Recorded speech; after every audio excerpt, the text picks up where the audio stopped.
بسم الله الرحمن الرحيم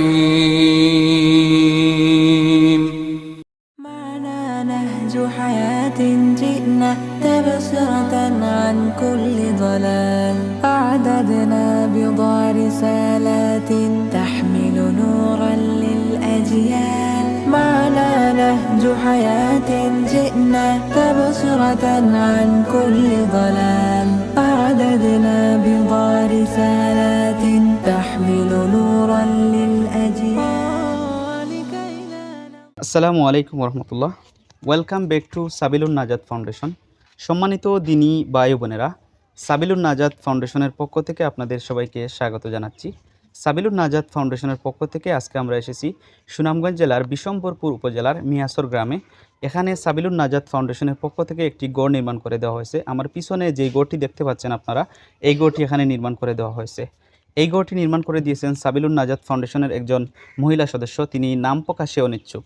মহান আল্লাহ রব্বুল আলামিন যেন ওনার দানকে কবুল করেন এবং এর উত্তম বদলা দুনিয়া আখিরাতে দান করেন। কাল কিয়ামতের দিন এই দানকে যেন আল্লাহ রব্বুল আলামিন নাজাতের উসিলা বানিয়ে দেন, আমিন। এখন সাবিলুন নাজাত ফাউন্ডেশনের উদ্দেশ্যে জনাব মৌলানা আবু রায়হান সাহেব কিছু কথা বলবেন। আসসালামু আলাইকুম রহমতুল্লাহ বারাকাতু। সম্মানিত দিনী ভাই এবং বোনেরা, আমি আপনাদেরকে জানাতে চাইতেছি যে এই যে আমাকে একটা ঘর সাবিলুন নাজাত ফাউন্ডেশন কর্তৃক নির্মাণ করে দেওয়া হয়েছে। আমি এতে অত্যন্ত খুশি হয়েছি। আমি দোয়া করি আল্লাহ পাক রব্বুল আলামিন যেন সাবিলুন নাজাত ফাউন্ডেশনকে কবুল করেন এবং কিয়ামত পর্যন্ত কায়েম এবং দায়েম রাখেন, এবং বিশেষ করে সাবিলুন নাজাত ফাউন্ডেশনের প্রত্যেকটা সদস্যদেরকে দুনিয়া ও আখিরাতের বালাই যেন আল্লাহ পাক রব্বুল আলামিন দান করেন এবং ওনাদের জিন্দা মুর্দা প্রত্যেকে যেন আল্লাহ মাফ করেন, এবং দিনে দিনে আল্লাহ পাক রব্বুল আলামিন যেন তাদের প্রত্যেককেই দিনে দিনে উন্নতি দান করেন, এবং তাদের নেক হায়াত কামনা করতেছি, সুস্থতা কামনা করতেছি। এবং আল্লাহ পাক রব্বুল আলামিন যেন আমাকে যে এই ঘরটা দেওয়া হয়েছে, এই ঘরের বিনিময়ে যেন আল্লাহ পাক রব্বুল আলামিন তাদেরকে জান্নাতের মধ্যে এর চেয়ে আরও অনেক উচ্চতম মর্যাদাশীল আল্লাহ পাক রব্বুল আলামিন জান্নাতের মধ্যে স্থান দান করুক। আর বিশেষ করিয়া আমি বিগত ঘরটা দেওয়ার পর থেকে আমি এবং আমার পরিবারের প্রত্যেকে সাবিলুন নাজাত ফাউন্ডেশন এবং ওনার সদস্যদের জন্য দোয়া করতেছি, এবং ইনশাআল্লাহ মৃত্যুর আগ পর্যন্ত ওনাদের জন্য দোয়া করে যাব। আসসালামু আলাইকুম রহমতুল্লাহ।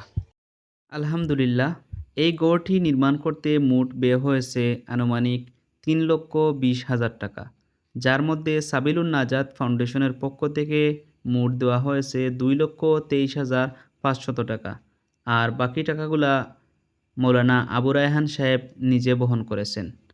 2টি বেডরুম ও একটি ছোট্ট কিচেন দিয়ে এই ঘরটি নির্মাণ করে দেওয়া হয়েছে। আপনারা এই ঘরের বাহিরের অংশ এখন দেখতে পাচ্ছেন।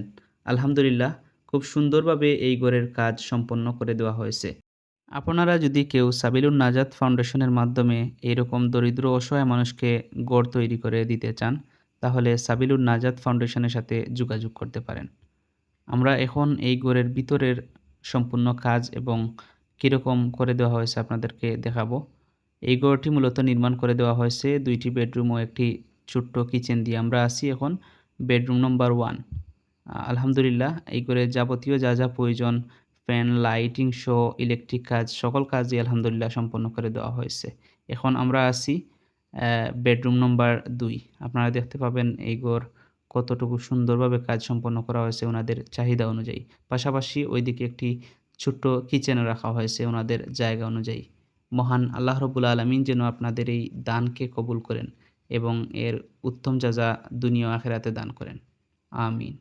আপনারা যদি কেউ সাবিলুন নাজাত ফাউন্ডেশনের মাধ্যমে মসজিদ নির্মাণ, মাদ্রাসা নির্মাণ, ঘর তৈরি, টিউবওয়েল নির্মাণ, বাৎসরিক শিক্ষা সামগ্রী বিতরণ, রামাদান ইফতারি বিতরণ ও অন্যান্য সহযোগিতায় অর্থ দিয়ে সহযোগিতা করতে চান, তাহলে সাবিলুন নাজাত ফাউন্ডেশনের ইউকে অ্যাকাউন্ট নম্বর এবং বাংলাদেশ অ্যাকাউন্ট নম্বরে অর্থ দিয়ে সহযোগিতা করতে পারেন। আপনি কোন খাতে সহযোগিতা করছেন তা রেফারেন্সের মাধ্যমে লিখে দিবেন। জাযাকাল্লাহু খাইরান। আসসালামু আলাইকুম ওয়া রাহমাতুল্লাহ।